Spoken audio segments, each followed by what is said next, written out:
Her fingers pressed down on my daughter's skull, forcing her into the fountain. The water churned as my little girl thrashed, bubbles breaking the surface like frantic cries.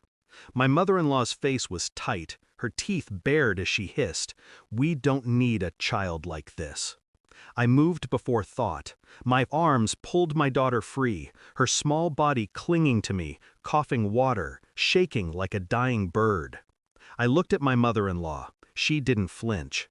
She straightened her clothes as if what she had done was no crime at all. My daughter buried her face into my chest, whispering through shallow breath, words so fragile I almost missed them. "Daddy," she said, "Mommy doesn't want me." Everything inside me stilled. Not rage, not grief, just stillness. I carried my daughter home. My wife met us at the door, concern painted across her face, though I saw how quickly her eyes darted to her mother before resting on me. I said nothing. I only placed my daughter on the couch and wrapped her in a blanket. Later, when she slept, I asked quietly, "Why would your mother say you don't want her?" My wife's expression faltered for just a moment.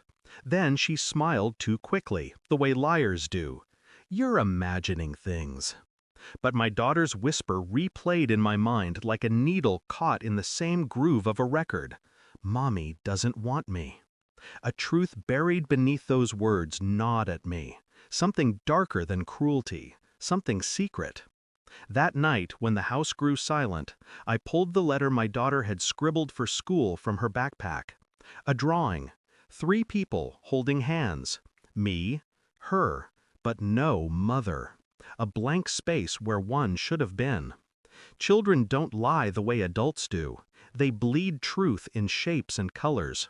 And I began to wonder, whose child was she really? I didn't accuse, I didn't confront, I watched. I studied the way my wife avoided my daughter's hugs, how she spoke with clipped tones, how she lingered too long on her phone when messages lit her screen. I began collecting threads. Hair from my daughter's brush, a toothbrush from the bathroom, my own DNA swab, quiet packages sent off to a lab under another name. Meanwhile, I traced my wife's phone records. Calls at odd hours, a number saved under a false name, bank transfers that didn't match our life. The pieces whispered to each other in the silence of my nights. I kept my mask perfect. I smiled at family dinners. I kissed her cheek before work. I held my daughter in my arms as if the world was still whole.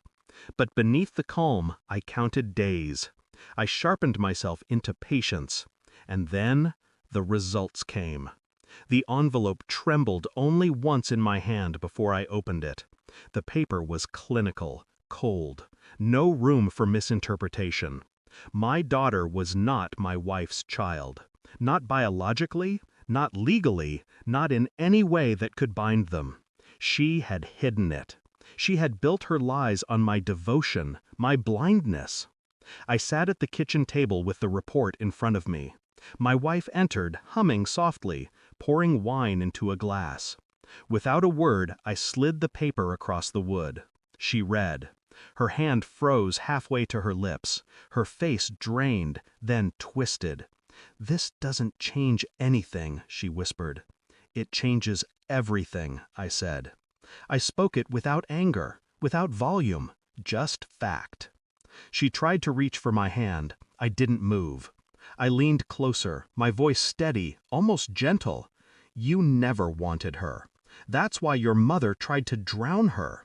Because you told her she wasn't yours, that she was mine alone."